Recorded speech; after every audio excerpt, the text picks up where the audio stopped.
Yashodhara Nagar police station Ramesh खुनी sir यांच्याकडून माहिती मिळाली होती की एक जो काही इसम आहे त्याच्या चारचाकी वाहनामधून प्रतिबंधित सुगंधित तंबाखू व पान मसाल्याचा मोठ्या प्रमाणात व्यापार करतो आहे, वाहतूक करतो आहे।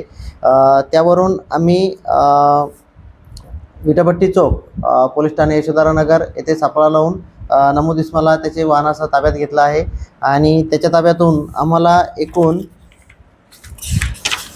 4,09,807 रुपयाचा प्रतिबंधित सुगंधित तंबाखू आणि पान मसाल्याचा जो काही साठा आहे तो मिळून आलेला आहे। नमूद इसमाला आम्ही ताब्यात घेतलं, त्याच्याकडे विचारपूस केली तर त्याचं नाव आहे सुनील बुधाजी बिमटे, वय 52 वर्ष, राहणार नू इंदोरा, गल्ली नंबर 11, दरीपाटकर रोड, नागपूर। या आरोपीला आम्ही ताब्यात घेतला आहे आणि त्याच्या ताब्यातून त्यांनी अवैध प्रतिबंधित सुगंधित तंबाखू आणि पान मसाला याच्या व्यापारासाठी जे काही तो चारचाकी वाहन वापरत होता इनोवा कार ही सुद्धा आम्ही ताब्यात घेतलेली आहे। नमूद इसमावरती गुन्हा दाखल करण्यात आला आहे आणि पुढील तपास सुरू आहे।